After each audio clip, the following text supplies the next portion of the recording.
Welcome to I Love You So Much. My name is Reed Fish. I'm here with my good friend Tyler Labine. Yeah, you got it. You got it in there. I got it. Yep. Tyler, we're two divorced dads getting better. Every day. I do think that we should toy around with the idea of calling the show Confessing Your Sins with Padre Fish. Padre Pescado. Yeah, there you go. Yeah. Padre Pescado, yeah. Yeah, I don't know. Father Fish is way catchier, though, yeah. Confessions with Father Fish. I like it. Yeah, Père Poisson. ILYSM, what's that? Yeah. Père de Poisson. Oh, parle tu français?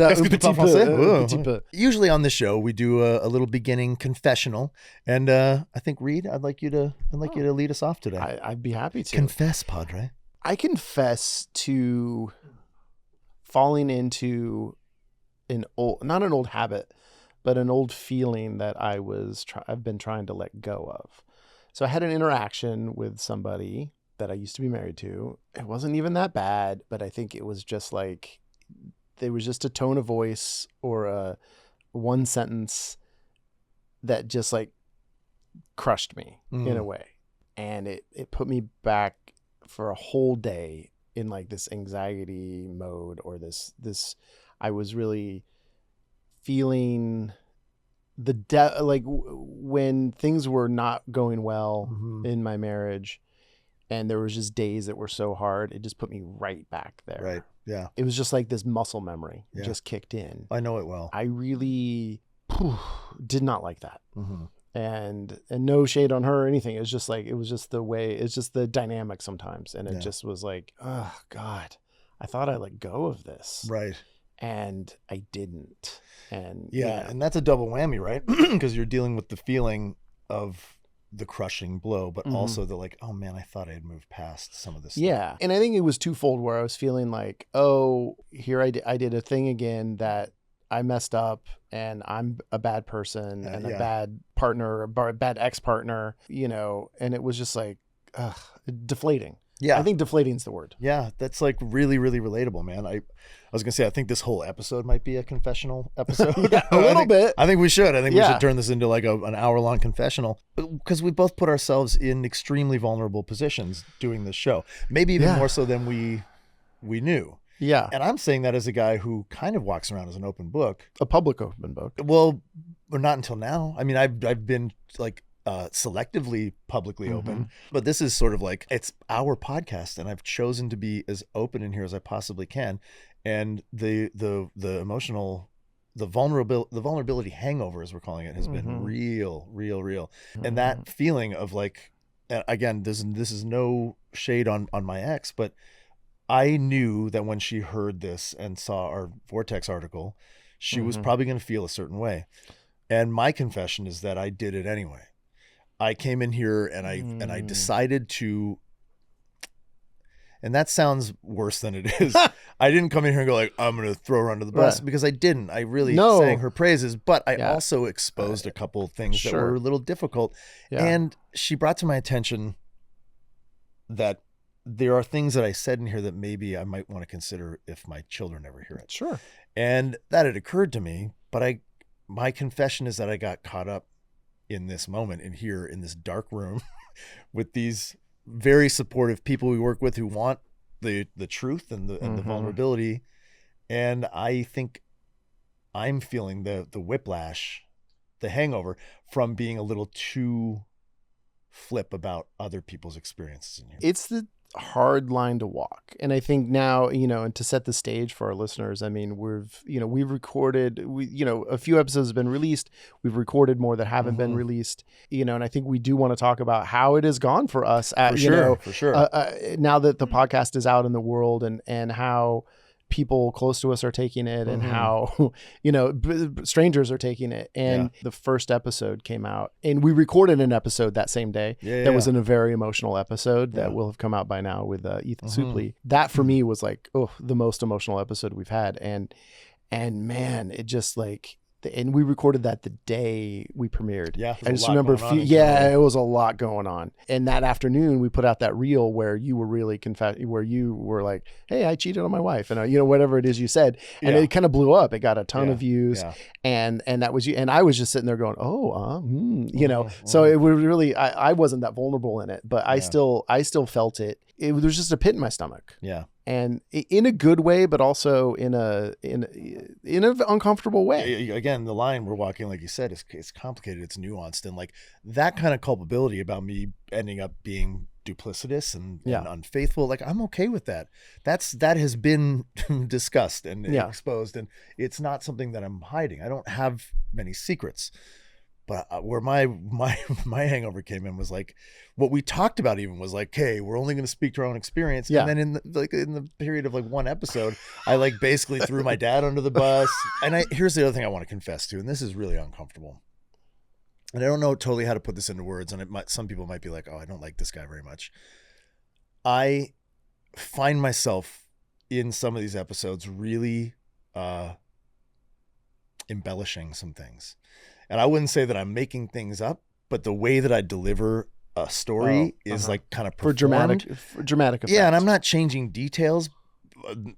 Maybe some little ones here and there. Sure. And when I hear it back, I kind of go, oh, like, why am I doing that? I said, I want to be totally bare bones. And I realize it's like, it's the tricks that I feel like I can't live without. Like if I just tell a story of my existence, it won't be entertaining enough. And to watch it happen in front of me in an unscripted thing happening, but I know that like my brothers were like, dude, it's fine. People do that when they tell stories, but I'm watching it and I'm kind of like, if I'm getting a little bit of that feeling of like, oh, I don't want to do that. I imagine people close to me are probably like, well, that's not exactly how that happened, or that's not totally right. Well, so you feel like you're uncomfortable because you feel like you're untruthful, or because here's an example. Okay. I said on one of our episodes that I'm reading Codependent No More. Okay. I read like 2 chapters of it like a year ago. Right. And so it came out like I'm reading because I was like, well, that sounds better than saying, hey, I started to read Codependency No More and then ditched it. Yeah. Because I didn't. I want to read it. But, so Martha, my partner, Martha, hi, Martha, she said the other day, like she was commenting on the podcast, and that's been weird. There's been like some tension because she knows me very, very well. Yeah. And I think she's starting to see that there's like a Tyler on the podcast and then there's Tyler in real life. And that's where I'm going like, I don't want that. I don't want there to be a separation there. And she said, when was the last time you picked up Casino Horn? I was like, oh. Well, but I also think do that. That is how people talk just in real life, right? And like, I don't think that was performative. Like, yeah, exactly. Like I wouldn't beat yourself up over about that. Great, I won't. Let's move on. Yeah, and the other thing is, I do think there's a reason we have a podcast. Yeah. There's many reasons, but why are you and I able to do it? Yeah. And I think part of that is being able to distill these things that happen to you and talk about them and tell the story in a way that is truthful, but also entertaining, right? Yeah. Because I think if it's just raw, well, that doesn't necessarily mean it's going to be compelling. Yeah. And I think, if you're changing big details that are important and, embellishing stuff, I mean, and I think there's, you want to protect someone else in the story, or there's just like, I don't want to spend 10 minutes explaining this one aspect, so I'm just going to gloss over that. Yeah. I think that's just, that's conventions of storytelling. I think it's just when it's on display in this format, it made me feel a little like sure. But I do agree with you that like we're making entertainment here. Like this is entertainment, and these are my stories, and they're true. Right. I guess it's a confessional, and it's also like I can do better maybe with walking the line there. Yeah. And I'd like to try starting now. I got nothing. And I would say, and I like when you say, I threw my dad under the bus, or my ex, I wouldn't say that. I think you were just being like truthful. Yeah. And unfortunately, you're being truthful about them, your experience of them. I did try to keep it to my experience. And I thought about this, that like, I was so worried that my brothers would be mad at me. Sure. Because they have different relationships with my dad. We all do. We all have different relationships. Yeah. And I was really worried that my older brother, like he didn't get back to me on Father's Day right away. And I was like, he was with my dad. And I was like, they're sitting around talking about me, that they hate me. And I was like, well, why do I think that? Why would I think that? Like, I didn't say anything. But then I realized that like, how do I put this into words? I expressed my experience of what had happened with my father and how it hurt me. And then me thinking about him being mad at me exacerbated that feeling of anxiety. And then I got angry because I was like, well, why do I have to hold both bags? Why do I have to hold the bag for what you did and the fact that you don't like me talking about it? Right. And I have to hold it inside the third bag with holding it with whatever, that I have to keep that inside forever. Right. So I did have a moment of like, well, that's okay then, you know, but it just feels weird. I've just had this weird, like, we want to address anxiety and the jitters of launching the show. Those were big for me. Well, man. yeah, and I think in that first episode too, you put yourself out there in ways that I didn't. I mean, even though I was vulnerable in that episode as well. And I think about that because I don't think I've had, as far as I know, no one in my family has listened. Yeah, I don't even know if my dad's listened to it. He's a bit of a Luddite. I don't know if he's... Yeah, no, my dad told me he couldn't figure out how to listen to it. And I was right. What station? You know, that's good. That's fine. You're fine with and that. You know, so I'm not getting that feedback. And you know, my ex explicitly told me that she wasn't going to listen, which I think is good. Yeah. And I think if the situation was reversed, I don't think I would listen to her podcast about being a divorced mom. Right. Yeah. She was like, well, if you have a really good guest, let me know. And maybe I'll listen to that one. Okay. Well, I'll do that. So, because I was thinking about it in kind of hearing you talk about your family's reaction. And I don't think I could have done this podcast if my mom was still around. Oh, interesting. I think I grew over the last 20, 25 years to not, and it's so weird and I don't know why, but I was like, didn't ever want to be vulnerable around my mom or like, and I kind of didn't want her knowing certain things about me, and nothing bad. It's like, it's not like big skeletons or anything. It just was like this weird kind of like, I just wasn't feeling as close, and I couldn't open up in a way to make us closer. And I think I would have felt like, oh, I don't want to say that my mom's going to listen to this. I don't want to say that my mom's going to listen to this, you know? And part of it is maybe it just, you know, like I wouldn't have, and we haven't gotten into it, but I'm sure we will at some point, you know, talking about sex and you know, that kind of stuff. It's like, oh man, I would never want my, you know, like where your mom's shouting me out on Instagram. So, oh, I love the podcast. My mom you know, was like, I love it, sweetheart. So it's like, obviously you have a different relationship with her. There was just something about my mom and how anything that was, you know, she thought my movie should have won an Oscar, right? You know, that kind of thing. You're just like, Mom, come on, you know. And it's like, it's just over the top your head a out little of your bit. ass, Yeah, Mom. yeah, exactly.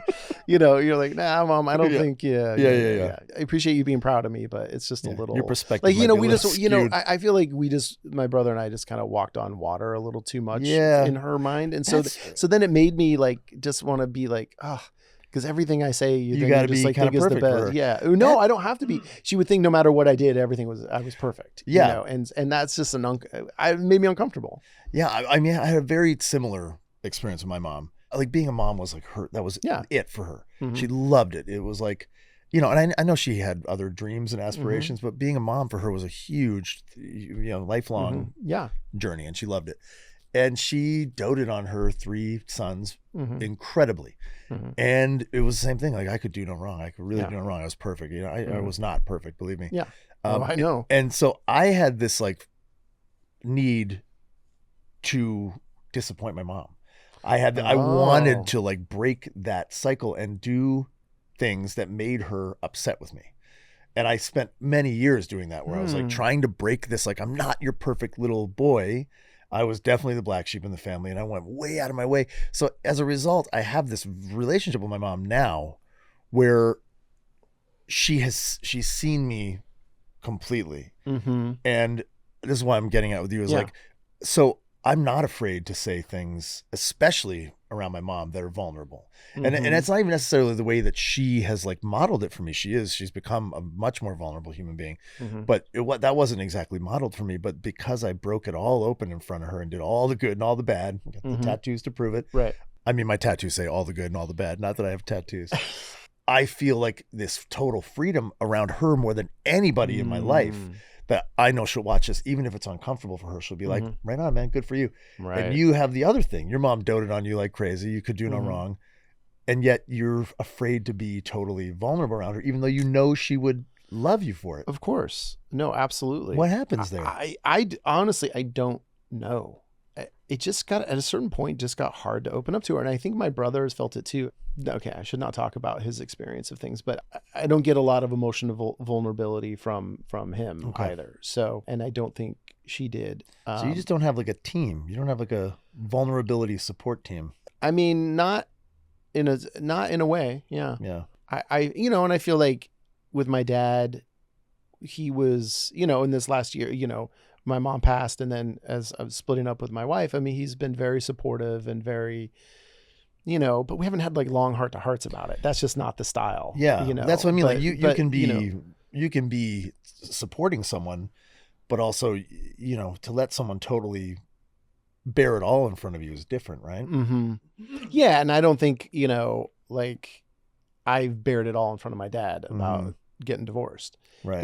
He's like, oh, well, it just didn't work out, huh? I was like, well, Dad, it's hard. Oh yeah, I know. That kind of thing. Right. Then, so like, I can see why this show could have been extremely uncomfortable for you. Well, it is, but I think I naturally have that I do want to share. You do, right? Man, and I remember my ex had said that once about, her parents have both passed, it's been 15 years now. Mm-hmm. She had commented like, oh, when your parents are gone, then you really actually feel like you can do whatever you want. Or I don't remember exactly what she said, but it was more like, not that you're not being judged, but it's like you can, like, you have this total freedom in a certain way. I've never even thought of that before. That like once the parentals are gone, you're kind of like, well, I'm the top of the I mean, you are, right? The hierarchy. And, and so I do feel that once my mom was gone, I felt a little more freedom to kind of express myself publicly. Yeah. And kind of knowing in the back of my head that my dad probably wasn't going to be able to figure out how to listen to it. Yeah. Now I feel that vulnerability about me. Oh, if I know my ex said she wasn't going to listen, but what if she does? And like, what if other members of my extended family listen, or, or just friends, and like, what are they going to think? And what am I worried about? Because it's like, what are they going to think? What am I going to say? Oh, that I'm like, what revelation is going to come out about me? I don't know, but like there is a pit of fear in there, right? Like even with some of the stuff I talked about, I was like, some of the comments were definitely kind of like, don't like that about you, but interesting show. And like, oh, I didn't know you were like that, Dr. Iggy from New Amsterdam. Like, thanks a lot. Or like, but it was like, it was twofold. It was like people saying like, oh, I'm a little disappointed in the fact that you're that guy, but also thank you for being honest about it. So part of me was like, that's what I signed up for, was like, I'm going to publicly be totally open and hey, have at it, like, and the cool thing about that is like, you can't hold me to the fire any more than I've already held myself to the fire. Oh yeah. Right. I'm 100% accountable. But it is the fear of like blowing up someone's like image of me, or the bubble this week felt like very real. I was like, I'm going to say things on there that a lot of my fans are going to be like, oh, yeah. Well, I have no fans. So right. You're going to get more fans. Going to be like, I really like that Reed guy, that Tyler guy, not so much. Just being vulnerable out there, and not that anyone is judging us or seeing us, but it opens people up then to be vulnerable with us. Sure. And that's also a weight to bear. And I know I've gotten some messages and some comments and stuff, and it's beautiful. It's wonderful. Yeah. But you're like, oh, you feel the emotional weight of it. And I had, a friend of mine come up who's been going through divorce and like was crying. She was like crying. She's like, oh, I listened to this episode, and I, and you're like, okay, and it's like, okay, now I need to be like an emotional support, a beacon. Yeah. And, which is fine. And we're putting ourselves out there for that. But, and then we, yesterday, I think we got that group text from our mutual friend. Yeah. Who was like, it was like, great. Oh yeah. You said, well, it's great. And it's really like important for guys like me who hold it all. Yeah. I loved it, man, because it was like, it was one of those texts. I was like, that in a nutshell was exactly what we're trying to do. Well, and and it came out of the blue, and he did not have to write that to us. He said, hey guys, finally finished, went to the gym yesterday and listened to the rest today. So good, so vulnerable, so much needed for a lot of us that are holding everything in. Seriously, when's the next one? Yeah. You know who? And we're like every Wednesday. Yeah, come on, man. Yeah, pull your head out of your ass. A lot of people need to pull their heads out of their asses. Yeah. No, that it's relatable for a lot of us that are holding everything in. Yeah. Seriously. And I think that's so many men. I was like, whoa. Yeah. Holding it in. Right. And that the idea is that we're not holding it in here. And modeling that holding it all in is potentially catastrophic. Do not hold it all in. Yeah. And I know that guy has, struggled with some of the same stuff that we have struggled with. And and for him to say that, it meant a lot, really, actually. I've actually never really not believed in what we're doing here. In that it's quote unquote important, or that it's something I believe in, I guess, that having these conversations publicly is a good thing for society, right? And and I think this is all acceptable collateral damage. You know what I mean? Like I think we just sort of we're not like reinventing the wheel here. We're not it just feels new for us. We're certainly not the first guys to come out here and speak vulnerably, but it's been a journey. And I do have more texts that could be kind of fun to read from family and friends that are really cool. But I do also think this is a good opportunity to talk about. I have clinical anxiety, which we've talked about in the show, and what this has done to my anxiety has been remarkable. It's been it's boosted my anxiety through the roof. Okay. Yeah, it's been remarkable in a bad way. Yeah, I should say it's been a marked difference. The feeling I have walking around is like this kind of raw, exposed nerve. It forces me to think what am I afraid of? There's literally nothing happening right now. Like, what is this anxiety about? And it's just been this and then on top of that, there's this level of self-awareness that's been like my throat clearing tick, which I think I copped to in the beginning. All right, here's what it is. Here's what I'm gonna say. Okay. As an actor, I can handle putting myself out there totally vulnerably with someone else's words, my own ad libs, whatever. They edit it. They make a it's like a piece of art that we all collaborated on. This is just me and you in a room, saying vulnerable shit that's actually tied to my. You're not acting. Yeah, I'm not acting at all. And the Guy, result, our producer today. Thank you. Yeah, Guy, our producer today. And the end result, the final product is that's just me. So I just feel raw. Have you wanted to quit? No, I do not want to quit. I almost never quit anything except for drinking and smoking, and that was really hard. Yeah, but I don't want to quit. Do you? No. Did you have any moments of oh shit, I'm in over my head? Well, yeah, I've been in over my head, but but not that I want to quit. I've had moments where I'm like, oh shit, Tyler's gonna quit. Really? A little bit. Tell me. Well, just I think sometimes feeling that anxiety from you. Yeah. There's been a few moments where it's clearly you're agitated a little bit, and texting tone is hard to read. I will say that. No, it really is. I'm not the best at. But I try to put little emojis in there. Yeah, and so I'm just wondering, and because too, the dynamic between us also is that within this show, I'm in a more vulnerable place than you are.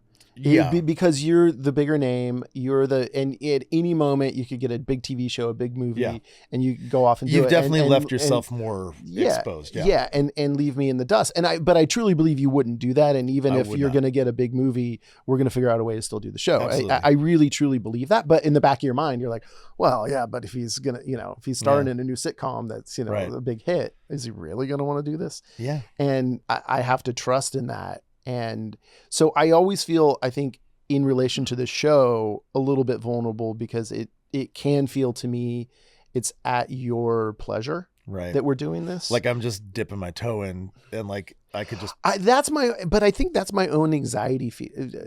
Because I have not actually gotten that from you. I feel like I haven't displayed that. All in. Yeah.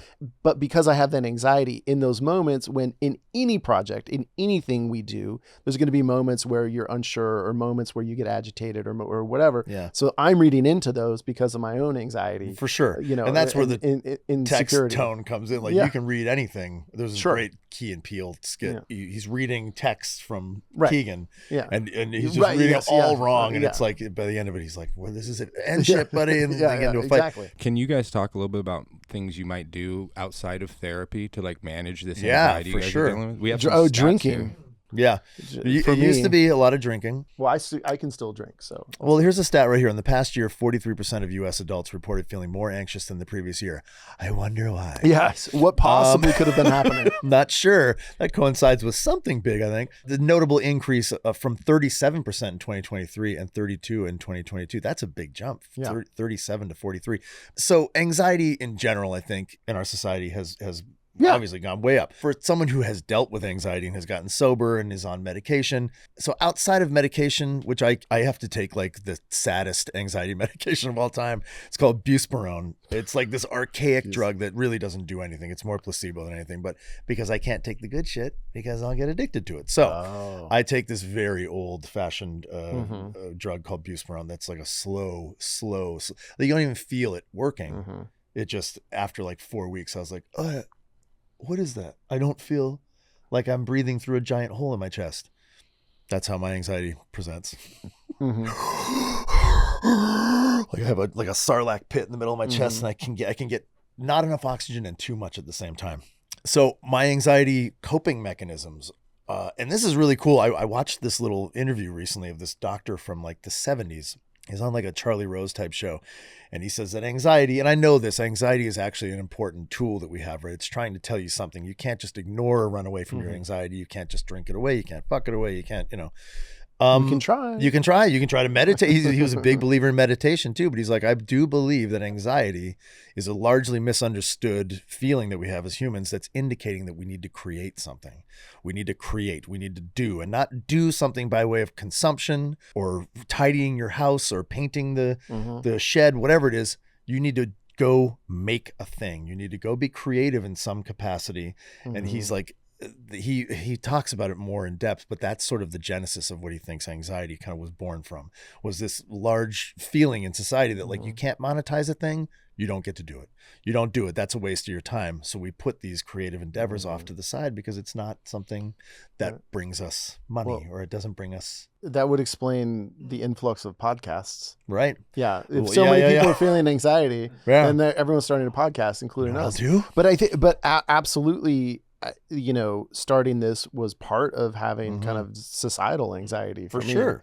And also an itch to do something creative, but of just being like, oh, what can we do to help the world out right now? And it didn't feel like, doing like voting actually was changing anything. So it's like, well, let's make a show about what we hope society can be like and how we want, and how we can get better and be the embodiment of how we want to be. Yeah. And so I definitely have put some creative energies into this show, but I also am a musician, and that's another thing that I always put on the back burner because I was like, well, I'm not going to make a living doing that. Right. And I'm sure along the way, we all get told by teachers and parents, like, that's just a hobby. Don't, you can't. Well, that's what most people say about acting. Yeah. Like you can't do that for a living. You need to go and get an education. And I ignored that my whole life. But with music, I did always have in my head, like, this is just like a pastime. It's just a hobby. But I recently went and dove fully into releasing an EP, which I am going to do at the end of the month. Yeah. It's called Two Person Sex Cult. This isn't supposed to be a plug, but like the idea why not, though? Making a thing and putting it in the world. Like, I love the idea of like taking a thing and where once there was nothing, there's this thing that I created. We don't do that very often in the world, especially by yourself. You don't just like create a thing. Exactly. I mean, you never make anything by yourself, but just creating a thing from start to finish and putting it in the world. And that's been like really combating my anxiety. And like, so if I wake up in a melee. I wake up like I've been in like a street fight all night. Like I'm just like, oh my God, like grabbing my gut. Like that's how I wake up most days. I have a crazy headache. My neck is like in knots and I have to get up. Wow. I know it sucks.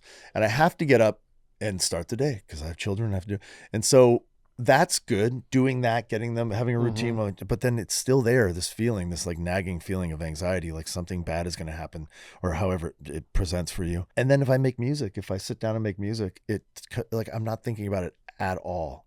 Or if I am, I can sing about it. I can put it into this expression.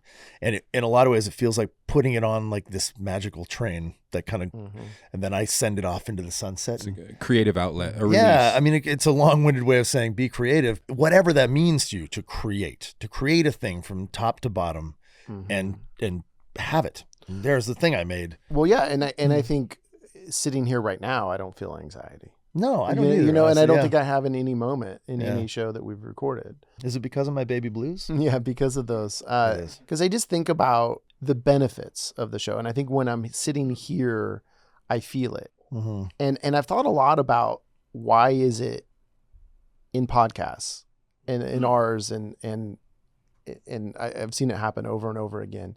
Is you get in here under the lights, you have the microphone in front of you, and it's like people will just start pouring their hearts out. Yeah. And I was trying to figure out Even if it takes why. a while. They'll usually, not always, but they'll usually get there. And you're like, why is that? What is it about this artifice here or this thing that makes us want to pour our hearts out? And I kind of landed on something. And I don't know if I talked about it. We were interviewed on a little local podcast a few weeks ago. And I said it there. I finally articulated. I'm like, oh, that's exactly it. Because I think inherently we know when we're in here, we're being filmed, we're being recorded. This is going to be out in the world. Yeah. And by being vulnerable here, that means we are going to connect with an audience. Right. And what I want more than anything in my life is connection with other human beings. Yeah. So being here, and I think most people deep down, they want that on some level. Yeah. So when you're in an environment like this, I think there's a tendency to open up because you actually have a yearning in your soul to connect with other people. Yeah. And we are connecting through these devices, you know, but it's like the idea is that we are being captured in a way through these little Johnny Fives over here that are getting out to the world and creating community. And I think that you touched on something really important to me, which is connection. Yeah. As an alcoholic, I think one of the biggest things I do that goes really hand in hand with my anxiety is isolation, right? I will often find myself like in this hole of loneliness, anxiety, probably hungry, probably thirsty. And I'm just like, what can I do? I feel like shit and I can't get out of it. And it's not depression. That's a different feeling. It's like this self-manifested, isolated anxiety. I don't know how else to put it. And the only thing usually that'll help me get through it is the community that I built through AA. And that can be anybody's community. Like and in AA, they always say like, pick up that 1,000-pound phone, cause like I have all these people that are going through the same thing as me. And I don't do it. I don't call. And when I do, I feel better.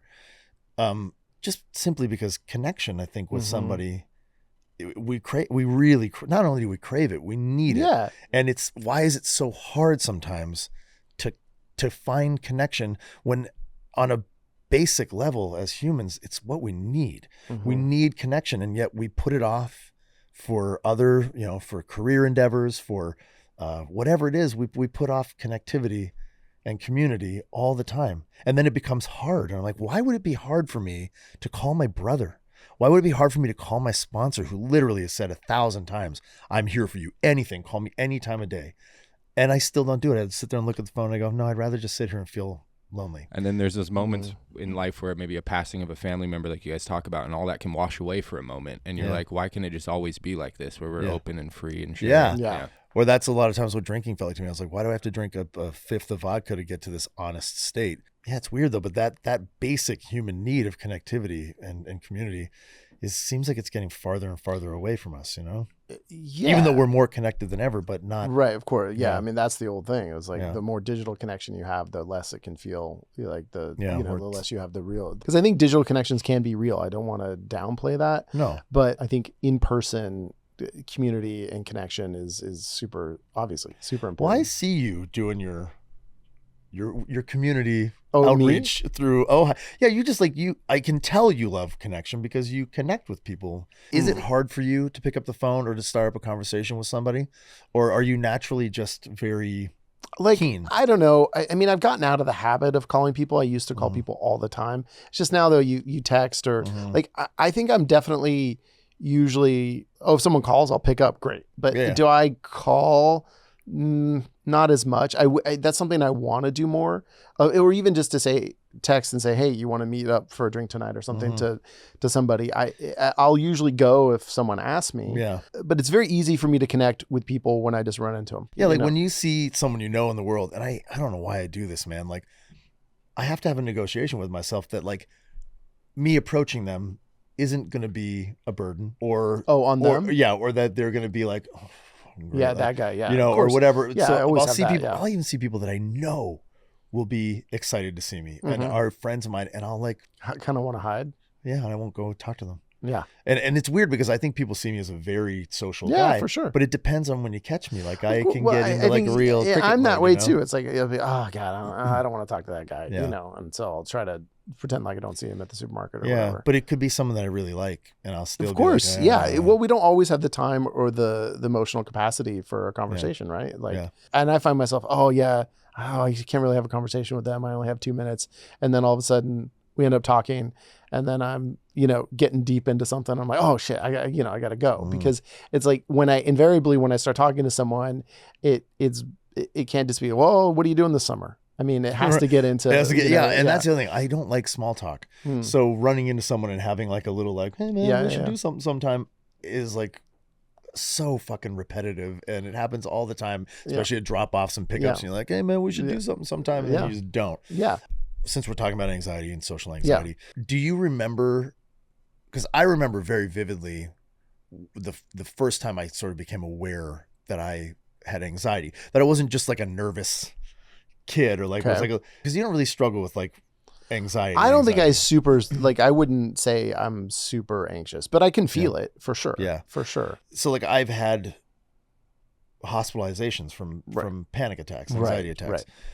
So the neural pathways have been burned in my head, right? So like if I get anywhere near the falls, I'm like, I'm going over, and I have to like panic and backpedal and like, oh my God. So if I feel anxiety coming anywhere close to that level, I get really like, I do. I go over the falls.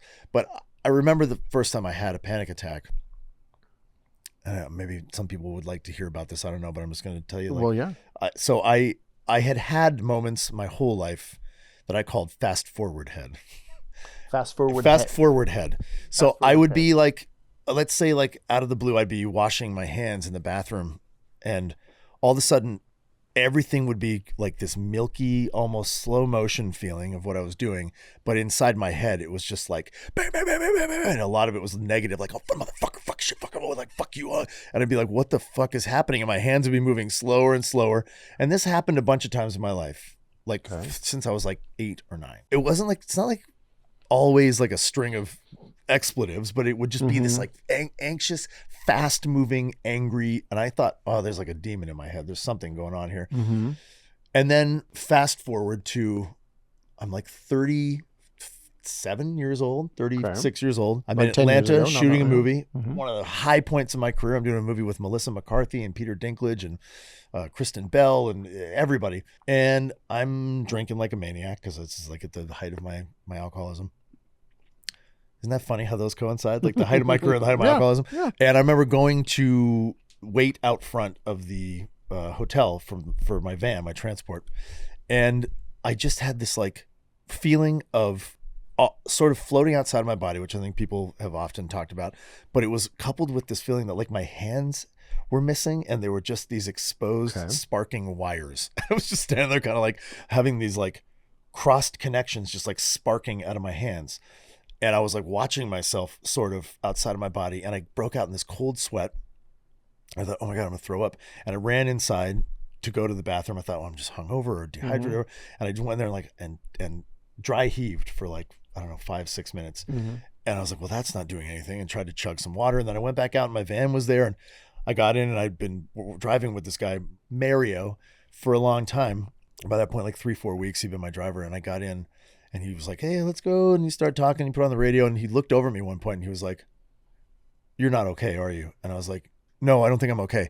And he pulled over, and he's like, you're having a panic attack. And I was like, what? Mario. And this is like big transpo, like tough guy, but he was like awesome. And he, people will surprise you. he pulled over and he's like, okay, I'm going to radio in and I'm going to say that we're stuck in traffic. We're going to take as long as you need. I'm going to talk you through this.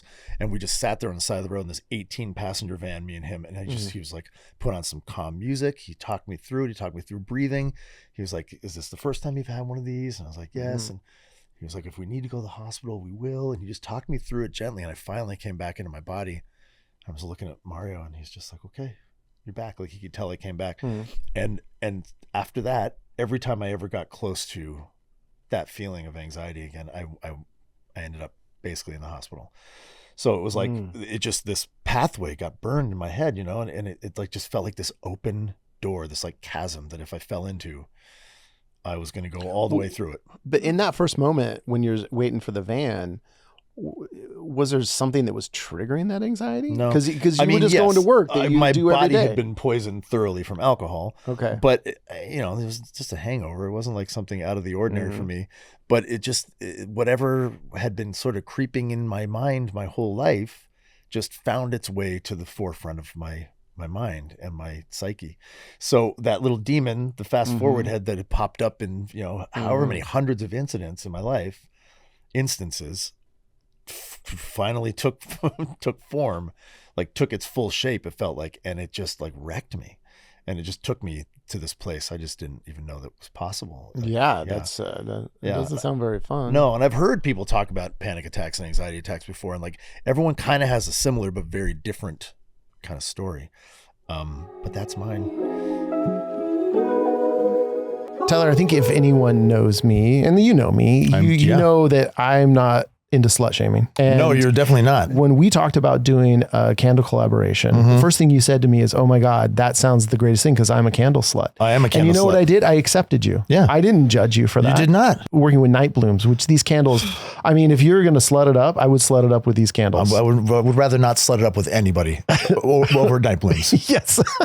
They're non-toxic. They're a 1% for the Planet Company. They're all handcrafted, handmade in Ojai, California. They smell fantastic. Yeah. I'm a total slut for their candles, and I'm not ashamed to say it. They're kind of sluts for us too. And so they've actually given us and our listeners a discount code. It's ILYSM20. So if you go to nightbloomsgoods.com, you're going to see all the candles and all the stuff that they have for sale. ILYSM20, you get 20% off your entire order. That's significant. But our candle collab is only available on our merch store, ILYSMpod.com. But still, check out Night Blooms because they so many amazing candles there. Tyler, I love our Patreon community. Me too. It's so fun. We're having good conversations. We are getting in there, having behind the scenes footage, kind of showing different sides of us. In fact, we were talking with part of the staff here at Tiny Legends today, and they were saying it's a really good place to unleash your anxiety. So whenever we're feeling... We're going to get creative on there. Whenever we're feeling like nervous about the show, we can just tape a little selfie video and then we can post it on our Patreon. If you have a lot of money and you want to support us, we would really appreciate it. You get that top tier button, but also you get a weekly shout out on the show. So it's a little bonus. And, we are absolutely cobbling this thing together. So the support of our listeners and viewers is so important to keep the show going. Yeah. We want to continue having these conversations, continue having these guests come in. I think we have actually a good show. I'm really proud of it. And we're so appreciative of everyone listening. And so if you want to help support, join our community, be a part of it. It's patreon.com/ILYSM pod. ILYSM pod. That's it. Come on in. Yeah. Have you tried any of these techniques, employed any of these during... grounding is huge for me. Yeah, like I ground in my backyard all the time. I do a lot of breathing exercises as well. Like I'll do like the 30 in, 30 out, that one. Grounding, doing 30 deep breaths in, 30 deep breaths out. I do the 6 and 6. Do that where you breathe in for 6, hold for 6, let out for 6. Yeah. The grounding in the backyard, like taking your shoes off and standing in grass, or like I'll sometimes get fully nude. And I will lay on the grass in the backyard on a blanket because I don't want to get itchy and buggies. Yeah. But I will lay down. My partner she'll be like, let's go outside and let's do some grounding. And I love her for that. And we'll go out and I'll always be like, I don't want to fucking do it. She'll be like, have a snack and let's go outside and do some grounding. And I'll get out there and like, it's powerful, man, especially in Ojai. Wow. To get all, new agey about it, but the Vortex is not just a cleverly named magazine. Yes, that we were featured in. Yeah. But I do a lot of those, and then I also did like a full on Vim Hoff style breathing like ceremony with the manager that gave us these questions for the day, where I like laid on the ground in like my studio in the back of my old house. And he was like, okay, he curated like a playlist for me that we talked about music that made me feel really calm. And he had all these questions, and he was leading me through this 3-part breathing where you go, it's like, so it's like this 3-part, and you do it for like an hour. I'm laying there listening to music, doing this breathing, which is exhausting, right? Like it's really hard to do. And at the end of it, he's like, okay, we have about 2 minutes left. And at the end of the 2 minutes, I want you to scream louder than you've ever screamed in your life. Like from the depths of your guts, scream like an animal. And so you've got like 2 minutes of this breathing. You're thinking the whole time like, oh my God, how am I going to even scream at the end of this? And I'm laying on the ground, and I just got to it. And he's like, okay, let it rip. And I screamed like I've never screamed before. My voice was gone for like a day after I screamed. And after I finished screaming, fucking head popped off. I got these like crab claws, and I was just like, but I was in like another dimension. I transcended any level of high. My head didn't literally pop off. Clearly, but I went to this like place, like another plane of existence. I was just like colors. I don't even know how to explain it. But it was the highest I've ever been in my life, and it was all from breathing and then letting this huge diaphragmatic scream out. I don't know if that's a word or not. Maybe we can look that up. Yeah. And I just went to another universe, man. And I've never done it again because I was like, first of all, it was exhausting. Yeah. So that was a pretty cool technique. And I felt like I had connected with some other. Was that like a vinyasa yoga thing? No, it was Vim Hoff. Vim Hoff. It sounds like vinyasa, but. No, Vim Hoff is a guy. I was thinking not of the one where everyone wears the white hats. That's not vinyasa. That's I don't know. Anyway, it's a real good point, Reed. Yeah. So point being, breathing, grounding, all those things in the moment when you're having a panic attack, or if you're getting like anxiety you feel like you can't handle. Kundalini Yoga. There you go. That's also a cult, I think. But anyway, but the power of breath, like the power of actually of just like letting oxygen into your system is so potent, man. And like 6 breaths, 6 deep breaths, so standing outside and doing 30 deep breaths and standing on the grass, like that can change your whole day, and there's no cap to how many times you can do that. That's the thing I have to remind myself, like I can do that over and over and over. There's no like limit. I don't have to put a I mean, I don't know that maybe I should do that. Well, because I think what's the advice most people get if you're like feeling a little stressed? Hey man, just breathe. Just breathe. That's what I tell my daughter all the time. The time. Okay, just take a breath. Just take a breath. Take a breath. And there's also like very often, am I hungry? Yeah, right. Am I lonely? Yes. Am I tired? Am I thirsty? Right. Like just it's like a toddler. It's like talking to a toddler. Like if you're having a temper tantrum, give that kid a little snack and some water, and they're probably going to feel a lot more balanced. Reed, do you have any go-tos personally that you use? For what? Dealing with anxiety? With anxiety? No. Has your head ever popped off, Reed? No, it really hasn't. Man, because I wanted to say, well, I don't really struggle with anxiety that much, but I mean, it is there, and I do have it about certain things, but I think I'm more of a ignore it and it'll go away person. That's good. That's healthy. Yeah. It really is. Yeah. It really is. Like it's the best way. Yeah, exactly. I don't think, I wouldn't think about, and maybe now I will, I wouldn't think about just planting my feet in the dirt and breathing, you know.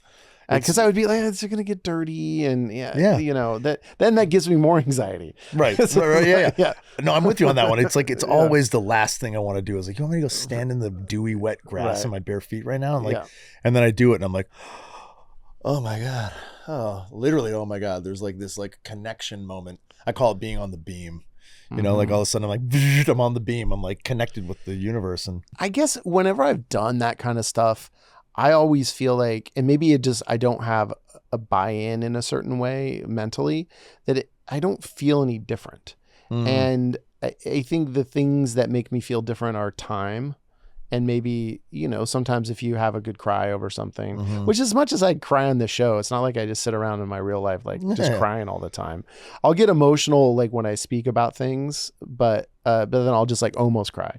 But it's like, I'm not like a big weeper. So like, it's not like I have these giant cries and I'm like, oh yeah, now I feel great. Right. I'll have experiences, whatever. I could go to yoga, or I could go meditate, or I could go do this thing. And other people go and they're just, oh my God, I feel so great now. And I'm like, it was fine. Right. I'm a little like, I have the little Larry David thing, whereas everything is like, that's fine. It's possible. It's possible. Okay. Yeah. Okay. That you're just a well-adjusted human being. A fairly well-adjusted, maybe chemically balanced human being. Maybe. Probably. Yeah. Yeah. Just that, even right there. I don't feel that way. But at the same time, one of these things that I feel like has been a struggle, or it's been something I've thought about in my mind, is I do have a sort of blasé attitude about a lot of things. Yeah. Where I'm like, oh, it's okay. Yeah. It's okay. Where like, I'm not getting like that depth of feeling. Everything is a little mid for me, I guess, to use the term now. The parlance of our time. Yeah, I like, and I say that too about my feelings. Yeah. Like, I don't necessarily have those super ups, but I don't really have a ton of really bad downs. I mean, I think, I opened the show talking a little bit about a down I had, but it was like for a day. Yeah. And I got through it. And I think I got through it just by like going about my day, and then just time, like you said. Yeah, just time. I mean, I think, time heals. Have you always been pretty like even? Because see, for me, it's extremes, right? I'm like addicted to the highs and the lows, and being okay is really hard for me. Just being like having a day where I'm like, yeah, things were okay today. I have a hard time even saying that. I think I've always been kind of a bit more even keel. I don't think I wasn't a super hyper kid. I was more of a lazy kid, so I think I've probably trended more towards like the morose rather than chipper, right? Okay. But even though I'm a gregarious, like charismatic person, like I can be kind of brooding, or maybe I used to be brooding more, and maybe and were you always okay with like being both of those things? For me, it was always like I felt labeled as gregarious and very happy and up and funny. Right. But I was like also this really broody, kind of deep, sad guy who felt like I couldn't ever be that. No, I didn't feel sad. I don't think people had all those outsized expectations for me. And maybe it was because you were like famous for being that, like literally famous for being that. But even when I was a kid, it was like Smiler Tyler, I was like the fun kid. And then, but I had all these little dark, broody things that I felt like I wasn't allowed to have. I feel like a lot of people have thought I'm an intense person. Oh, yeah. That was intense right there. Yeah, was it? Yeah. Let's be quiet. Let's be quiet for 1 second. Yeah, it's intense. Okay. He's intense. Yeah. Yeah. Well, you hadn't thought that about me before? No. And that's not to take anything away from you. I think you have you have an intensity to your enthusiasm and your joy and your humor. Like there's an intensity to it. I don't want to say you lack intensity, but I wouldn't call you like an intense guy. Yeah. And it's funny because we all had a bit of a thing where they're like, Reed, you're the guy who has to know everything and needs to be organized. And you're like, that's funny. That's your characterization of me. So obviously you don't feel like that guy either, like the guy who has to have it all kind of together and knows everything about everyone else believes in astrology, and I'm a Virgo. Right. So, Reed, you must have spreadsheets galore. Right. Like, I don't know how to use Excel. You just give that vibe off that you like, I didn't think that, but these guys were all like, oh, that's funny, Reed. We thought you were like, well, I can be thorough about certain things. Yeah. And if I'm thinking about something, I'm going to like, I'll, and especially when someone else can do it for me, I'll just be on them to do it. If it's myself having to do it, no. Oh, yeah, I want to get to that one. I want to get to that chestnut. But I was thinking about just while we're talking about the sort of dichotomous sort of, elements of people. And again, I don't know if dichotomous is a word. Dichotomy is a word. Yes, it is. But I figure if dichotomy is a word, dichotomous. Must. Dichotomizing? Must. Yes. I'm dichotomizing right now. One of the things that always stands out to me about my dad is that he said to me once, and I don't even talk about this a lot, but I was maybe 13, and he just said to me, and no one had ever even like spotted this in me. He just said, you're always going to be the clown that's crying on the inside. No. And I went, okay, thanks, Dad. And I walked through my life with that. I even have a giant tattoo on my back of a clown with like no eyeballs and tears and like braces on. I'll show it one day. I drew it when I was like 16. I ended up getting a tattoo because my girlfriend at the time thought it was hot. A little regrettable. But Hope whatever. your girlfriend at the time right now thinks it's hot. It's just a big blob now. It's just a big colorful blob now. Okay. But it's that thing that my dad spotted in me, I recognized later in life that probably is a lot of what he felt in life too. Right. And in a lot of ways, I was like, maybe he's the only guy in my life who could ever fully understand what that felt like for me. Not saying that no one else feels that way, but like as it pertains to me, my dad clearly had some insight into me. And I've never really used that as a resource. Like we don't talk about it, me and my dad. I probably should. You know? And it seems like he opened that door actually a long time ago by saying that. I felt labeled by it at the time. I was like, fuck you, man. Like I'm not that, but it clearly touched something in me. Yeah. And like stuck with me forever. The clown. Do you still feel that? Yeah, but now I love it. Now I'm like, yeah, I'm the fucking crying clown, man. I think it's pretty cool. No, I still really struggle with not filling silence with, humor or whatever it is that I need to use to kind of feel like that's what I was saying at the beginning of the podcast, like that need to sort of perform and not be just stripped down bare. It scares me to be bare because I feel like underneath there is this kind of sad, like base version of me that. Yeah, and maybe I feel that too, like because I just used the word morose to describe. Yeah, you sure did. It came out of nowhere. I was like, oh shit, morose. Yeah, and I guess I'm also the clown at times too. So it's there's two sides to every coin, right? Corn. There are two sides to every coin.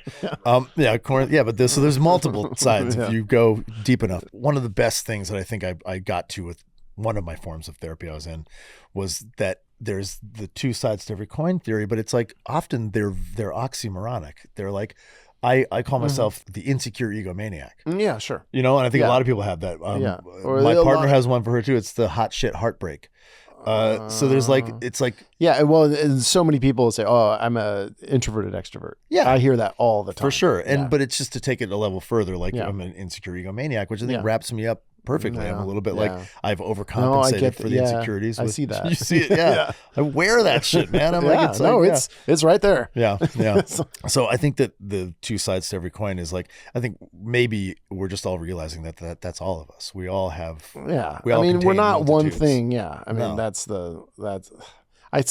just wish it was one thing sometimes. Yeah. You're like, I can deal with that. Super simple. Yeah. Procrastination. There's a really great quote from Abraham Lincoln. Let's talk about this next episode. No. I just want to. That was the joke. But you actually kind of meant it too. That's why it's funny. Abraham Lincoln. Yeah, right. Let's have a little kernel of truth. Abraham Lincoln said, "Give me 6 hours to chop down a tree. Yeah. I'll spend the first 4 hours sharpening the axe." And first of all, that's Abraham Lincoln. That's Honest Abe. Yeah. Yeah. Very truthful. Man is very famous for doing a lot of things, but even that guy procrastinated. And I was just thinking about what axe do I sharpen the most? What axe do you think you sharpen the most? What is the thing that you procrastinate on the most? Colonoscopy appointment. For your whole life, that's been the thing. As soon as you learned about it, you're like, I'm going to do that later. Yeah. Basically. Yeah. I was at 10 being like, nope, later. much later. Yeah. Okay, colonoscopy. I don't know. That's the first thing that popped into my mind. It's good. Because that's something that's on my mind right now. Is it because I was supposed to have it a year ago? Because it goes in your butt? Yeah. Is that the main thing? Why am I procrastinating? Yeah. Is it because you have to put something in your butt? I've not heard anyone be like, that was a pleasant experience. You're asleep. Yeah. Yeah, you're knocked out, which is pleasant. Could they do that and a vasectomy at the same time? Yeah, probably. I feel like I could still kill two birds with one stone there. Are you procrastinating on the vasectomy? Everything. I procrastinate on everything. I did it. I feel like it's our responsibility as men. I get it. Yeah. I need to be responsible. So you procrastinate on a colonoscopy, but is there a daily thing? Like you've said a few times that you have a hard time with the day-to-day sort of sure. Is there something I'll procrastinate on going out and getting exercise, and then I guess I'll do that tomorrow now. Right. I'll procrastinate on opening my mail. Yeah. I'll procrastinate on washing the dishes. And now that I don't live with somebody, and I do half the time, but then I'm the boss. Mm-hmm. So it's like I don't have to do the dishes. Mm-hmm. And so I don't always. Yeah. And I don't particularly like that, but it does, I do procrastinate on it. Mm-hmm. You know, and it's one of the things I like least about myself, and I wish were different. I've done, you know, okay, I'll make a list, and oh boy, that dopamine hit you get when you check it off the list. Yeah. I mean, that apparently has not changed my behavior. There's way easier dopamine hits to get. Just carrying one, a constant supply right here in your pocket. Okay, so you sharpen a lot of axes. Yeah. I've so many. There's some sharp fucking axes at my house. Yeah, it's just like you shouldn't sharpen them anymore. They're too sharp. They're dangerous now. Yeah. I think my biggest procrastination, like the one that sticks the most for me, is like finishing a song. Oh. I have hundreds of songs that I've begun, like beats. Right, and I'm like, oh my God. I'll send them to people and I'll like put them on Instagram, like just like a piece of it. Mm-hmm. And I'm like, great, that's it. I did it, man. And then I go back to finish the song and I just sit there and I'm like, oh my God, I'll turn on all my, like I wrote a very short skit where like a guy comes out to his studio and turns on the lights and cracks his knuckles. And I have to turn on all these little, switches and you sit down and you're like, okay, and then turn it all off again and shut the lights off and leave. That's except for I usually just leave it on all day. Yeah. But that's what happens, man. I get this creative procrastination. Sure. And it's the same with the health thing. It's like I just said it's like one of my greatest combatants against anxiety. Exercise as well. And yet we put it off. Let's put it off till tomorrow. And that's the funny thing about health too. Like we, in general, like eyesight, everything. We're like, I'll do it tomorrow. Yeah. Like I'll see better tomorrow. Oh yeah, I'm sure. No, well, okay, absolutely. We all procrastinate on stuff, but we do. I do go to the doctor at times, so it's like I do have an appointment coming up, and I gotta do my labs, which I've been putting off on my labs. So I got to do it before the appointment. I got labs to do too. We should go together. Let's do it. Patreon content right there. Reed and I going to get blood work done. But you can also finish songs. You finish the song. That's our theme for the show. You finished your EP. But that's a newer progression. I like in the past I've like made one song a year. Where I'm like, hey, you can't rush my genius. You can't force inspiration. But you actually can. You can sit down and be like, okay, I'm making myself do this today. Right. So I've learned to give myself deadlines very recently with music. And in the beginning, I really resented myself for it. I was like, yeah, don't tread on me, man. You can't, you don't tread on my genius. But it really works. You do have to give yourself deadlines, man. Yeah. Well, it's hard, but it's hard. I can give myself deadlines, but then I'll just blow right through it. And then people are like, well, build in a reward if you do it, or a punishment if you don't. Like I've heard, if you don't do that, you have to give $100 to the Republican or something. Ooh. And it's like, I would just not do it. Yeah. I would just, you won't do that either. Yeah, exactly. Well, I'll do that later. Yeah. You probably wouldn't give yourself the reward either, right? That's the funny thing. Well, it depends on what the reward is. It depends on what the reward is. Right. That's the thing is accomplishing the task needs to be the reward, not the ice cream cone at the end. Yeah. Especially because I'm lactose intolerant. Yeah. I think a lot about comfort zones, right? Like the thing that used to give me comfort doesn't give me comfort anymore. And I didn't, no one told me, I didn't get the memo. So like I'll like reward myself with like a pizza. Oh yeah. And I'll eat one piece and I'm like, that's not the fucking thing. That's not the thing. Or I'll eat a pint of ice cream and my body's like, yeah, you can do that if you want, but we're not going to let you enjoy it.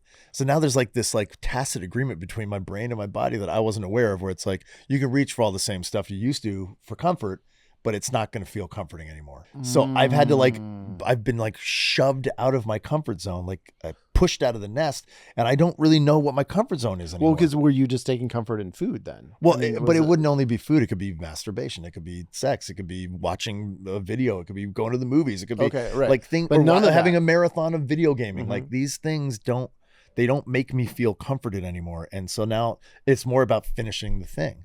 Like being like, okay, well, I'm the only one who wants to make this music. Like no one's telling me to do it. Maybe I'll find comfort in the completion, or maybe I will find comfort in consistency in my working out or whatever. But I'm still working it. I'm still figuring it out. I don't totally know, like I still do reach for a jar of jelly beans, or I'll think that 100 Mike and Ikes are going to fix it for me.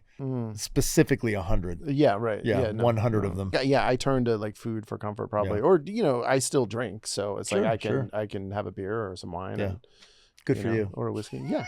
It is good for me. Yeah. You could do so many things normally that I just can't. Yeah. I mean, I wouldn't say, well, yeah, no. That's the thing is, I'm like, oh man, I drink too much. But then Tyler's like, well, I was passed out on the floor watching my kids open Christmas presents. I'm like, I think I'm okay. Sure was. Yeah. I think I'm all right. Yeah. Rock okay. bottoms. I was a little hungover on Christmas morning, but I was able to. You weren't drooling on the floor. Yeah. No. I was fine. Well, anyway, we have so much to talk about, me and you, and we only do it here. Yeah. Well, and that's good. That's good. I think that's good. Yeah. I think though, that one of the things that really can help with anxiety and can help with all this stuff is gratitude. I mean, I know we kind of talk about it towards the end of every show, but it is so many people are saying that the more gratitude you can have, actually the happier you will be, and the better, and I think the more your anxiety will go down. Yeah, I know it sounds counterintuitive, like the more you give, and there you go, the more you get back. You'll get back, or not even get back, just the better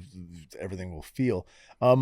Gratitude lists. I forgot to mention that, but writing a gratitude list, when I'm in that habit of every morning or every night writing a gratitude list, like 10 points. You do that? I did for years. I do it inconsistently now, but when I do, that coupled with meditation, but even if it's just the gratitude list, man, it makes a big difference just to write out 10 things that I'm grateful for that day. And it can be anything. It could be, I'm grateful for my boots. I'm grateful for my car. I'm grateful for, it doesn't have to be these deep, it doesn't have to be your kids gratitude. Every time. That's a really good one too. That really helps combat my anxiety often, because it's almost like inventory, right? Like, oh, wow, I got 10 great things here. That's 10 great things right there. You know? Yeah. Yeah. Maybe I should do that. I don't know if I've ever written down a gratitude list. Why don't we call that homework for everyone this week? All you guys in here, everyone, just try, you know what? Try it for 1 week, either in the morning or at night when you have 10 minutes. And one thing I do is I actually pre-fill out my notebook. So I'll put like 1, 2, 3, 4, 5, 6, 7, 8, 9, 10. 1, 2, 3, 4, 5, 6, 7, 8, 9, 10. So I have like 4 or 5 slots on a couple of pages where I can write in my gratitude lists. And then I just write them in, and it can be like stream of consciousness. Do you feel pressure to do different ones every day? No, I did. I definitely did. Where I was like, I can't repeat that I like my boots. Right. I like my boots a lot. Yeah, no. So I like my car a lot. I like money. Haven't mentioned your kids yet, but the kids are definitely a constant on there. Yeah. But no, I did feel like I had to constantly come up with new things I'm grateful for, but the reality is that but in a way that's good, right? Because then you're like, well, what am I grateful for, right? It makes you go down that and be like, you know what, I am grateful that there's that palm tree downtown. You certainly don't want to write the same thing every day, but I think you do notice that there are patterns and things, and don't feel like restricted from writing down. Like if you're really grateful for this one thing every day, put it down. But try to mix it up a little bit and show some love to the palm tree. Yeah.